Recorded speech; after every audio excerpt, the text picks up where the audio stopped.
Барлығыңызға сәлем. Бүгін біздер осындай рогаликтерді пісіреміз.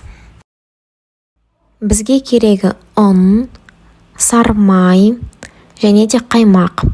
Сары май бізде ерітілмеген болу керек. Ең біріншіден ұнды қосамыз.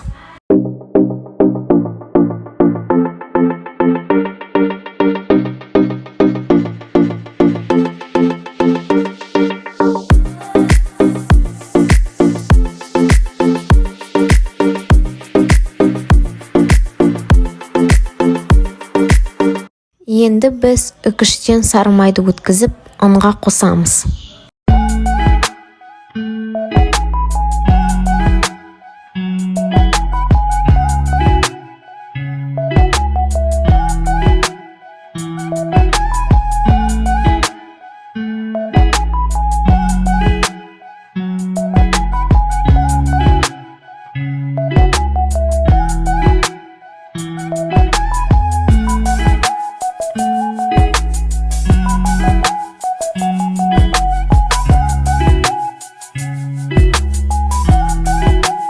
Бізде осылай шығуы керек.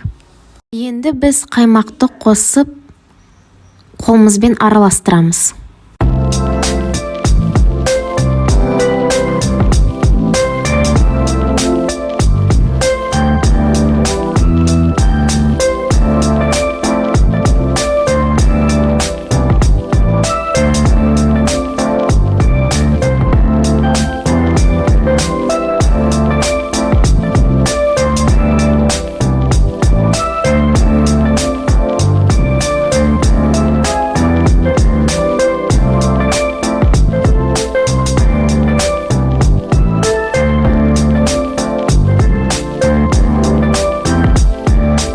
Енді қамырымызды салафанға салып, морозилкаға 30 минутқа салып қоямыз.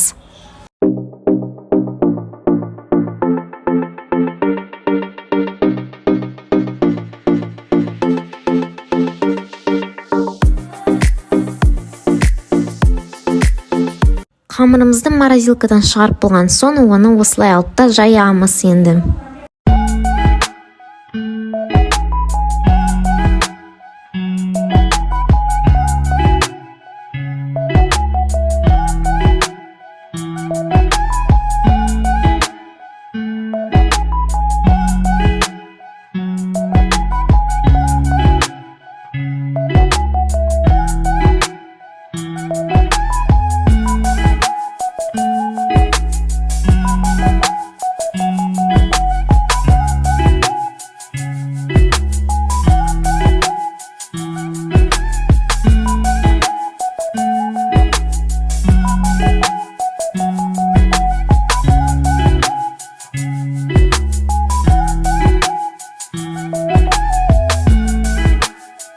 Қамырымызды жайып болған соң, оны пиццаға арналған пышақпен немесе кәдімгі пышақпен осылай кесеміз. Міне менде осылай болып шықты. Және де мен начинка ретінде шоколадты алдым. Ал сіз басқа да заттарды начинка ретінде ала аласыз. Қамырымыздың үстіне начинканы қойып, осылай қамырымызды бұрамыз. Және де сіз бөліктерге бөлінген қамырды ең шетінен осылай кесіп, ішіне начинканы салып, бұруға болады. Сол кезде рогаликтеріміз үлкен етіп көрінеді. Үлкен етіп болады.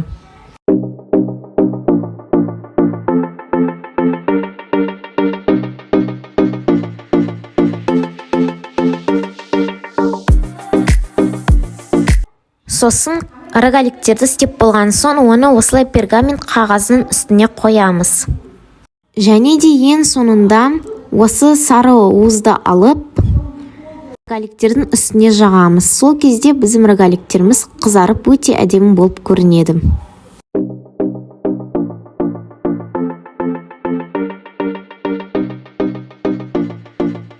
Енді біз осы рогаликтерді 190 градуста қызып тұрған пешке 12-15 минутқа салып қоямыз. Міне бізде осындай өте дәмді рогаликтер шығады.